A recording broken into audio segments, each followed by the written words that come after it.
Priyadi NIM 1702110103096 dari Program Studi Pendidikan Biologi FKIP Universitas Jember. Halo, selamat pagi anak-anak. Bagaimana kabarnya hari ini? Sehat semua kan? Alhamdulillah kalau sehat. Di pagi hari yang cerah ini, kita dapat bertemu lagi di pembelajaran biologi. Namun sebelum itu, mari kita berdoa terlebih dahulu supaya hari ini diberi kelancaran. Berdoa mulai. Selesai? Anak-anak, apa kalian semalam sudah belajar? Dibuka bukunya, kalau hari ini kita akan memasuki materi baru, yaitu materi tentang klasifikasi makhluk hidup. Ada beberapa poin yang akan kita bahas pada pagi hari ini. Yang pertama adalah definisi dari klasifikasi makhluk hidup. Yang kedua adalah tujuan dari klasifikasi makhluk hidup. Yang ketiga, macam-macam sistem klasifikasi. Dan yang keempat adalah proses dari klasifikasi makhluk hidup.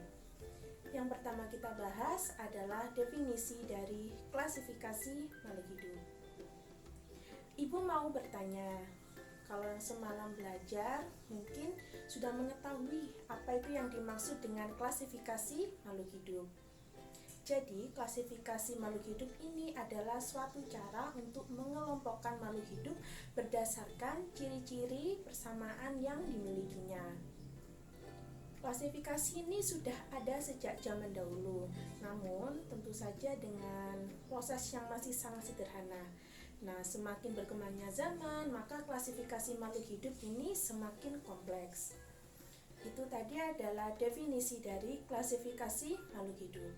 Kemudian, kita akan membahas tentang tujuan dari klasifikasi makhluk hidup.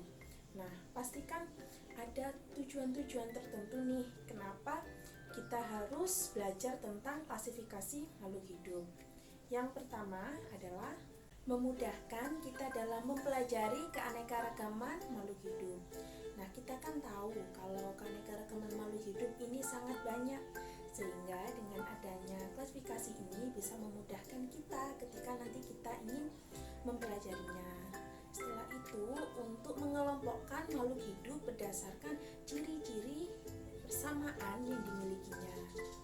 Selanjutnya, untuk mendeskripsikan suatu jenis makhluk hidup, sehingga ketika kita mengetahui deskripsi dari makhluk hidup ini, kita bisa mengetahui perbedaannya antara makhluk hidup yang satu dengan makhluk hidup yang lainnya. Tujuan selanjutnya yaitu mengetahui hubungan kekerabatan antar makhluk hidup. Nah, dengan adanya klasifikasi ini, kita bisa mengetahui hubungan kekerabatan mulai makhluk hidup zaman lampau hingga makhluk hidup yang bisa kita temui di zaman sekarang.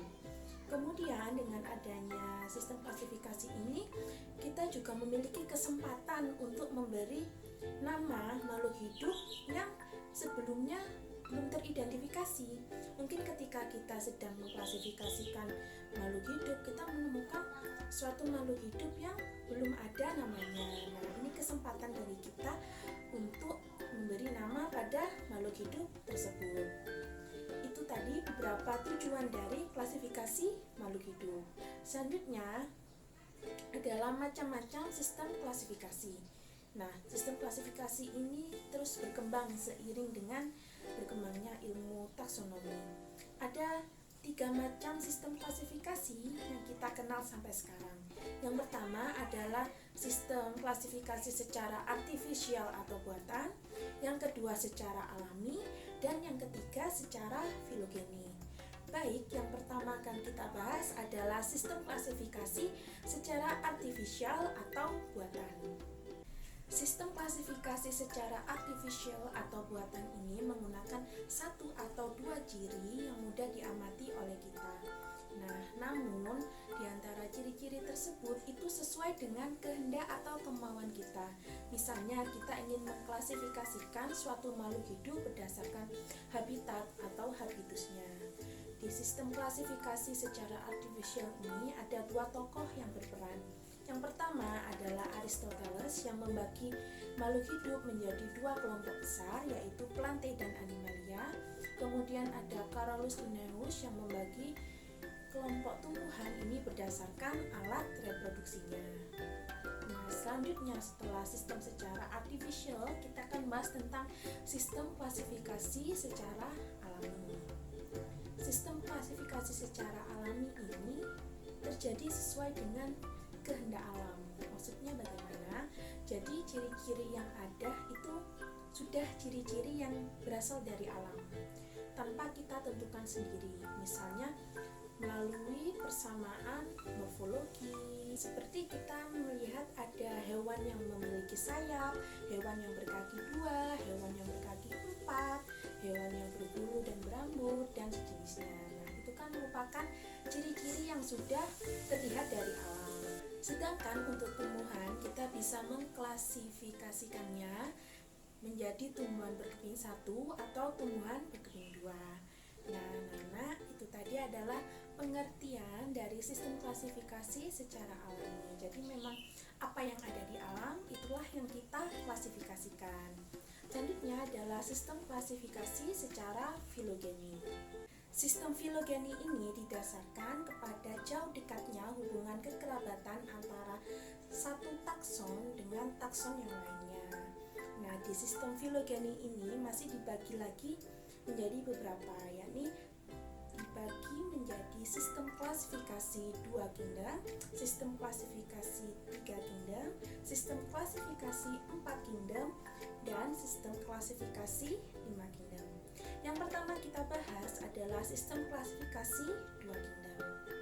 Sistem klasifikasi 2 kingdom ini dicetuskan oleh Aristoteles, di mana Aristoteles ini membagi makhluk hidup menjadi 2 kelompok besar, yakni kelompok Animalia atau hewan dan kelompok Plantae atau kelompok tumbuhan. Selanjutnya adalah sistem klasifikasi 3 kingdom yang dicetuskan oleh Ernst Haeckel, di mana Ernst Haeckel ini membagi makhluk hidup menjadi 3 kelompok besar, yakni kelompok Protista, kelompok Plantae, dan kelompok Animalia. Selanjutnya adalah sistem klasifikasi 4 kingdom. Nah, Whittaker ini membagi makhluk hidup menjadi 4 kelompok, yakni kelompok Protista, kelompok Monera, kelompok Animalia, dan kelompok Plantae. Selanjutnya adalah sistem klasifikasi 5 kingdom, di mana sistem klasifikasi 5 kingdom ini juga dicetuskan oleh Whittaker. Nah, sistem klasifikasi 5 kingdom ini didasarkan pada struktur organisasi internal sel, kemudian struktur organisasi sel, dan bagaimana cara makhluk hidup tersebut memperoleh nutrisi atau makanan. Kingdom yang pertama ada kingdom Monera, di mana kingdom Monera ini berisi bakteri dan cyanobacteria. Yang kedua adalah kelompok Protista, di mana kelompok Protista ini dibagi menjadi 3, yakni Protista yang mirip jamur lendir, Protista mirip hewan, dan Protista mirip tumbuhan. Selanjutnya adalah kelompok Fungi, yaitu terdiri dari semua jenis jamur kecuali jamur Mysomycota dan Oomycota. Selanjutnya adalah kelompok Plantae atau tumbuhan yang terdiri dari Bryophyta atau lumut-lumutan, Pteridophyta atau paku-pakuan, dan Spermatophyta, yakni tumbuhan berbiji. Kemudian selanjutnya adalah kelompok Animalia atau hewan. Animalia ini terdiri dari beberapa filum yang sangat banyak. Pertama, contohnya ada Platyhelminthes, Nematohelminthes, Arthropoda, dan lain sebagainya. Nah, itu tadi kita sudah membahas tentang macam-macam sistem klasifikasi, mulai dari artificial, kemudian alami, dan dilanjutkan dengan sistem filogeni. Nah, untuk sistem filogeni ini setiap tahunnya terus mengalami perkembangan. Selanjutnya kita akan memasuki poin keempat, yakni proses klasifikasi makhluk hidup. Dalam proses klasifikasi makhluk hidup ini ada 3 tahapan yang harus dilakukan. Yang pertama adalah tahapan identifikasi, yang kedua adalah tahapan pengelompokan, dan yang ketiga adalah tahapan pemberian nama takson. Yang pertama kita bahas adalah tahapan identifikasi. Jadi ketika ketika kita menemukan suatu makhluk hidup, maka yang pertama kali kita lakukan adalah mengidentifikasi makhluk hidup tersebut. Nah, untuk mengidentifikasi ini ternyata juga ada caranya, yakni kita mengidentifikasikannya menggunakan alat pembanding. Nah, alat pembanding ini bisa berasal dari berbagai macam benda. Yang pertama, bisa kita menggunakan gambar, kemudian menggunakan spesimen atau awetan tumbuhan atau hewan, kemudian bisa juga menggunakan hewan atau tumbuhan yang sebelumnya sudah kita ketahui, kemudian bisa juga menggunakan kunci identifikasi atau kunci determinasi. Nah, itu tadi adalah beberapa hal atau benda yang bisa digunakan untuk kita mengidentifikasi makhluk hidup. Nah, ketika kita sudah melakukan proses identifikasi, maka tahapan selanjutnya adalah kita mengelompokkan makhluk hidup tersebut. Nah, mengelompokkannya ini juga tidak bisa sembarangan. Kita kan tadi sudah identifikasi, maka paling tidak kita sudah tahu ciri-cirinya dan bagaimana deskripsi dari makhluk hidup tersebut. Nah, ketika kita mengelompokkannya, kita kelompokkan dengan makhluk hidup yang juga memiliki ciri-ciri yang serupa. Nah, mengelompokkan makhluk hidup dengan ciri-ciri yang sama dalam unit-unit tertentu ini dinamakan dengan takson. Setelah kita berhasil mengelompokkan makhluk hidup, tentunya kita harus memberi nama dari makhluk hidup yang kita temukan tersebut. Nah, pemberian nama pada makhluk hidup ini tujuannya untuk apa sih? Nah, yang pastinya pemberian nama ini berfungsi untuk memudahkan kita ketika nanti ingin mempelajarinya. Pemberian nama ini kita menggunakan sistem tata nama ganda atau binomial nomenklatur yang diperkenalkan oleh Carolus Linnaeus. Sistem tata nama ganda ini juga memiliki beberapa aturan. Yang pertama, nama untuk suatu makhluk hidup ini terdiri dari dua kata, di mana kata pertama ini menunjukkan tingkatan genus, sedangkan kata kedua menunjukkan tingkatan spesies. Kemudian pada bagian tingkatan genus, huruf awalnya ini diawali dengan kapital, sedangkan pada spesiesnya semuanya ditulis dalam huruf kecil. Kemudian untuk penulisannya ini ditulis dengan bahasa Latin atau bahasa yang dilatinkan, agar tujuannya ini supaya universal, sehingga semua orang di dunia ini mengenal hanya dengan satu nama tersebut. Selanjutnya, dalam penulisannya ini ditulis dengan huruf miring atau bisa juga diberi garis bawah. Nah, itu tadi beberapa aturan dari sistem tata nama ganda.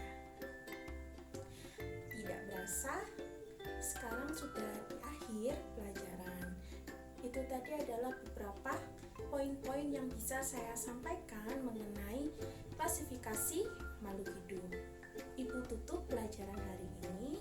Mohon maaf apabila ada salah kata dalam menerangkan. Semoga ilmu yang kita pelajari hari ini bisa bermanfaat dan berguna. Saya tutup. Wassalamualaikum warahmatullahi wabarakatuh.